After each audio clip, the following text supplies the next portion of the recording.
ನನ್ನ ಹೆಸರು ಹಮೀನಾ. ನಾನು ಮೂಲತಃ ಕೊಡಗಿನವಳು. ನಮ್ಮ ಊರಲ್ಲಿ ಆಗಿರುವಂತಹ ಒಂದು ಘಟನೆ.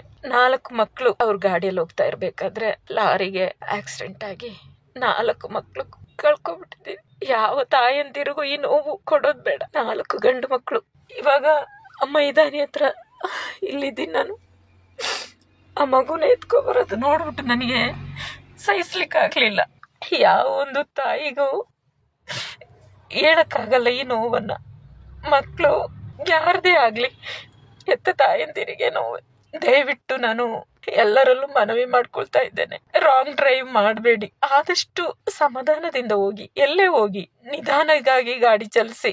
ಏನಕ್ಕೆ ಇಷ್ಟು ಫಾಸ್ಟ್ ಆಗಿ ಹೋಗ್ತೀರಾ, ಅಥವಾ ಅಶ್ರದ್ಧೆಯಿಂದ ಹೋಗ್ತೀರಾ, ಅಥವಾ ಡ್ರಿಂಕ್ ಮಾಡಿರ್ತೀರಾ, ಅಥವಾ ಫೋನಲ್ಲಿ ನಿಗಾ ಹೋಗಿರ್ತೀರಾ, ಅಥವಾ ಬೇರೇನೋ ಟೆನ್ಷನಲ್ಲಿ ಗಾಡಿಗಳನ್ನು ಓಡಿಸ್ಬೇಡಿ. ದಯವಿಟ್ಟು ರಸ್ತೆಗೆ ಗಾಡಿ ಇಳಿಸುವಾಗ ನಿಜವಾಗಿ ನೀವು ದೇವರಲ್ಲಿ ಒಂದು ಬೇಡಿಕೆ ಇಟ್ಕೊಂಡು, ನಿಮ್ಮನ್ನ ಕಾದಿರುವಂತಹ ತಾಯಿ ತಂದೆಂದಿರಿಗೆ ರಿಟರ್ನ್ ಹೋಗುವಾಗ ನಮ್ಮ ಅಮ್ಮ ವೇಟ್ ಮಾಡ್ತಿರ್ತಾರೆ, ಅಥವಾ ನಮ್ಮ ಅಕ್ಕ ತಂಗಿಯಂದಿರು ಫ್ಯಾಮಿಲಿಗಳು ನಮ್ಮನ್ನ ವೇಟ್ ಮಾಡ್ತಾರೆ.